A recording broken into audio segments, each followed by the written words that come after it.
Qatar पर कोई बैरूनी हमला हुआ तो अमेरिका उसकी हिफाजत करेगा। ट्रंप ने एग्जीक्यूटिव ऑर्डर पर दस्तखत कर दिए, लेकिन क्या इस बार फिर अमेरिका कतर को धोखा देने जा रहा है? आमिर रज़ा मेरे साथ मौजूद है, उनसे बात करते हैं। आमिर भाई, एक दफ़ा तो अमेरिका ने कतर को धोखा दे दिया, अब फिर एग्जीक्यूटिव ऑर्डर पर दस्तखत दिए किए हैं ट्रंप ने कि कतर पर कोई हमला हुआ तो हम उसकी हिफाजत करेंगे, लेकिन क्या ये फिर लॉलीपॉप दिया गया कतर को? कतर को गारंटी दी गई है और बाकायदा उस दस्तखत की वो तस्वीर भी जारी, वो फिल्म भी जारी की गई है कि जिसमें दस्तखत कर रहे हैं, और उसके बाद अमीर कतर के साथ उनकी बातचीत भी हुई है। इसमें दो चीज़ें ज़रूर मैं कहूँगा। एक तो भगत कबीर बड़ा खूबसूरत जुमला कह गए और उन्होंने कहा था कि सारा जाता देखियो तो आधा लियो बचा। पहली बात तो ये है कि सारा जाता देख रहे थे कि पूरे का पूरा मिडल ईस्ट जो है वो पाकिस्तान की झोली में गिर जाएगा, क्योंकि उसका सबसे बड़ा मुल्क जो है, सबसे अमीर मुल्क और सबसे बड़ा मुल्क जो है सऊदी अरब चला गया है। और इसके बाद उम्मीद ये है कि कतर भी चला जाएगा। ईरान का बयान भी आ गया कि वो पाकिस्तान के साथ एक ऐसा दफ़ाई मुआहदा करने जा रहे हैं जिससे एक पर हमला दूसरे पर हमला तस्वर हो सकता है। ये अमेरिका के लिए बड़ा अलार्मिंग था। आपने और मैंने एक इस पर व्लॉग भी किया था कि शायद पाकिस्तान का एक फ़ौजी अड्डा जो है वो कायम किया जाएगा और अमेरिका को वहाँ से देश निकाला दे दिया जाएगा। ये बड़ी ख़तरनाक सिचुएशन थी अमेरिका के लिए, क्योंकि अमेरिका का खलीज में सबसे बड़ा फ़ौजी अड्डा जो है वो कतर में है, इसराइल में भी नहीं है, बिल्कुल कतर में है। और उसमें मैंने पहले भी आपको तफसीलात बताई थी कि उसमें 10,000 के करीब उसके मरीज़ जो हैं वो मौजूद हैं। उस वहाँ पर अर्ली अलार्मिंग सिस्टम जो हैं वो मौजूद हैं, ऐसे रडार्स मौजूद हैं जो एक परिंदे को भी कैच करके उसको जलाकर भस्म कर सकते हैं।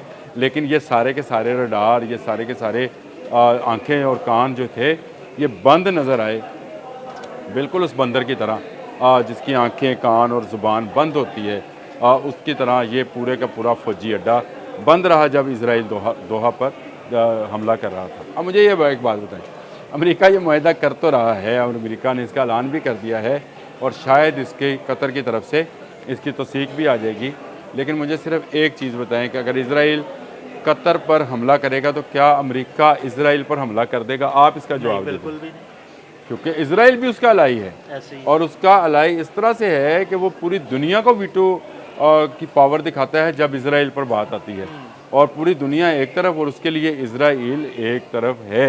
अब उसने कहा मार्क रोबियो जो है वो कतर के साथ अपने तल्लुकात बेहतर बनाए। देखें, असल बात जो इस वक्त अमेरिकी थिंक टैंक ने बताई, जो ये बताई थी कि अमेरिका का इत्मीद खलीजी ममालिक में कम हो गया है। एक हमले ने खलीजी ममालिक को इस बात का एहसास दिला दिया कि आपके पास जो अमेरिकन टेक्नोलॉजी है वो अमेरिका की है, ये इसराइल के ख़िलाफ़ इस्तेमाल नहीं होगी। जब भी इसराइल चाहेगा कतर पर हमला करेगा। ये कोई इसराइल ने तो लिख के नहीं दिया ना, ये तो एक बयान दिया नेतन्याहू ने कि मैं माजरत करता हूँ कतर से कि मैंने उस पर हमला किया। तो भाई आपकी माजरत से का क्या लेना देना? अगर कतर किसी दूसरे मुल्क के साथ मुआहदा करता है अपने दिफा के लिए, उस पर हमला किया जाएगा तो वो अपना दिफा करेगा ना। लेकिन इससे पहले कि कतर पाक सऊदी मुआहदे के अंदर शामिल होता, अमेरिका ने ये एक नई चाल चली, यानी वही शिकारी पुराना जाल नया है। और उसमें ये कहा जा रहा है, अब ये भी आप एक बात ज़हन में रखें कि अमेरिका जैसा मुल्क पाकिस्तान जैसे मुआहदे को फॉलो कर रहा है, एक पर हमला दूसरे पर हमला तस्वर होगा और मुआशी पाबंदी मजाक भी है, मुआशी पाबंदियों से आगाज़ किया जाएगा और टैरिफ लगाया जाएगा और अगर ज़रूरत पेश हुई तो उस पर फौजी कार्रवाई भी की जाएगी। यानी जब अटैक होगा, इसराइल अटैक करेगा तो उसके खिलाफ किसी किस्म की कार्रवाई नहीं की जाएगी। उसके बाद इसके वो जो है उसकी आनियाँ जानियाँ देखिएगा। हाँ जी, बिल्कुल। वो जैसे किसान ने, वही उसी तरह ही वो जाल में फंसाने की कोशिश है। किसान ने एक बंदर से कहा था कि मेरे बैल का ज़रा ध्यान रखना, मैं आता हूँ खाना खाकर। वापस आया तो बैल चोरी हो चुका था और बंदर ऊपर से नीचे आ जा रहा था। और उसने, किसान ने पूछा मेरा बैल कहाँ है? उसने कहा वो तो चोर ले गया। उन्होंने कहा तू क्या कर रहे? कहता मेरी आनियाँ जानियाँ देख, मैं ज़ोर ज़ोर से ऊपर नीचे आ जा रहा हूँ। तो ये अमेरिका का मुआहदा जो है ये आनियाँ जानियाँ है, क्योंकि इसमें आप पर टैरिफ लगाया जाएगा, मुआशी पाबंदियाँ लगाई जाएंगी, लेकिन उस वक्त तक जो है कतर को अल्लाह ना करे कतर को अजीम नुकसान भी पहुँचाया जा सकता है। और इसलिए कतर के लिए बेहतर यही है कि वो अमेरिका के साथ जो मुआहदा करता है करता रहे, अमेरिकी अड्डा वहाँ पे रहता है तो रहे, उसके मफाद में होगा या उसके नुकसान में होगा वो एक तरफ रखे, और इस्लामी दुनिया का जो इतिहाद बनने जा रहा है उसका हिस्सा बन जाए।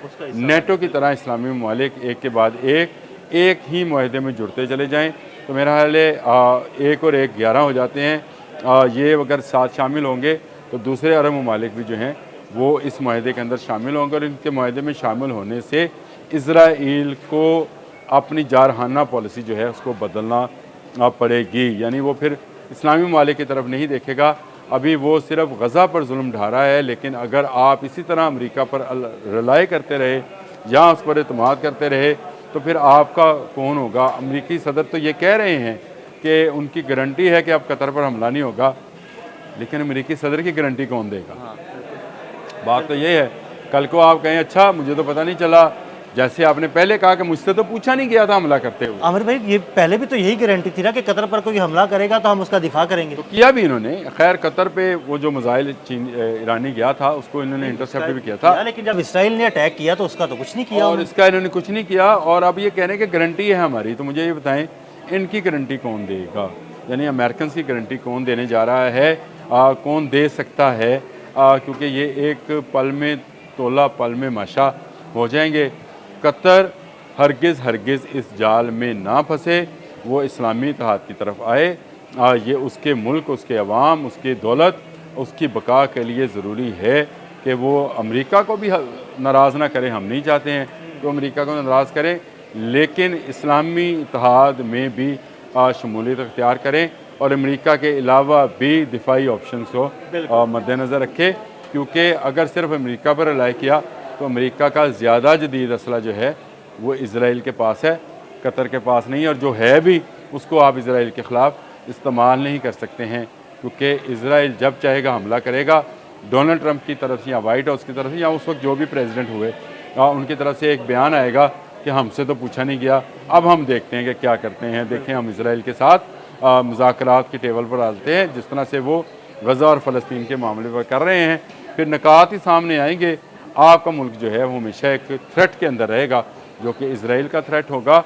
उससे बचने का तरीका एक ही है कि सऊदी पाक माहदे की तरह आप भी एक माहदा पाकिस्तान के साथ कर लें। बिल्कुल, बहुत शुक्रिया आमिर भाई जी। बिल्कुल, आमिर रज़ा ने बड़ी तफसील के साथ आपको इस इशू के बारे में बताया।